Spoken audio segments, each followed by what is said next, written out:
দেখছেন চ্যানেল 10।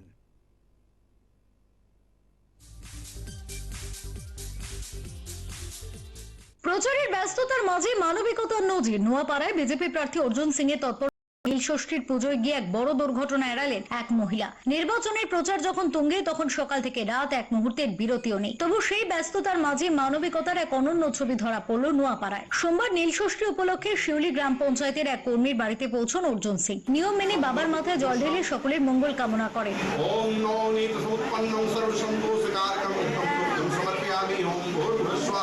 কিন্তু অন্য জায়গায় ঘটে যায় দুর্ঘটনা। মন্দির চত্বরে আচমকাই এক মহিলার চুল জড়িয়ে যায় ঘুরতে থাকা পাখার ব্লেডে। আতঙ্ক ছড়িয়ে পড়ে চারপাশে। ঠিক সেই সময় দ্রুত পরিস্থিতির সামাল দেন অর্জুন সিং। এক মুহূর্তে দেরি না করে তৎপরতার সঙ্গে মহিলাকে বিপদমুক্ত করেন তিনি। বড় দুর্ঘটনা এড়িয়ে প্রাণে বাঁচেন ওই মহিলা।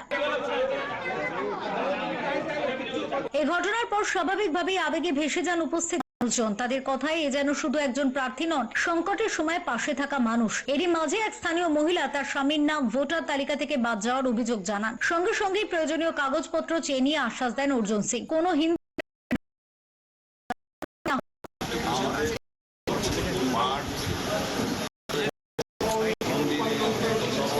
সবসময় আমাদের সনাতনীদেরকে মনে রাখতে হয় যে আমরা সনাতন।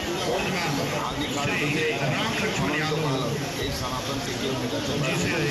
ঠাকুরের কাছে প্রার্থনা করে আমাদের নেতাজিকে স্বাগত জানাবেন আর লাগিয়ে দিয়ে এইভাবে সমস্ত পৃথিবীতে অসুর শক্তি যখন যখন মাথা চড়া দিয়েছে ঠাকুর ভগবান এসে অসুর শক্তিকে নাশ করেছে। বাংলায় অনেক প্রচারের কিন্তু নোয়াপাড়ার এই ঘটনায় উঠে এলো এক অন্য ছবি। অর্জুন সিং এর মানবিকতায় মুগ্ধ এলাকার মানুষ। ফেরো রিপোর্ট চ্যানেল 10।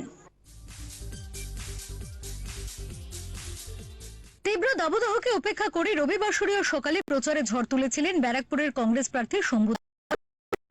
সঙ্গে নিয়ে বাড়ি বাড়ি প্রচারে নামেন তিনি। সন্ধ্যা সিনেমা হল সংলগ্ন এলাকায় সাম্প্রতিক রাজনৈতিক উত্তেজনার পর মানুষের মধ্যে তৈরি হওয়া ভয় কাটাতে এদিন বিশেষভাবে প্রচারে জোর দেন শম্ভু। তৃণমূলের প্রার্থী রাজ চক্রবর্তী ও বিজেপি প্রার্থী কৌস্তব বাগচির আকচি লড়াইয়ের মধ্যেই বাড়ি বাড়ি প্রচার, মানুষের সঙ্গে হাত মেলানো, তাদের কথা শুনে পাশে থাকার আশ্বাস দেন তিনি। তাকে সামনে পেয়ে ভিড় জমান স্থানীয় মানুষজন, তো হাত তুলে আশীর্বাদও করেন অনেকেই।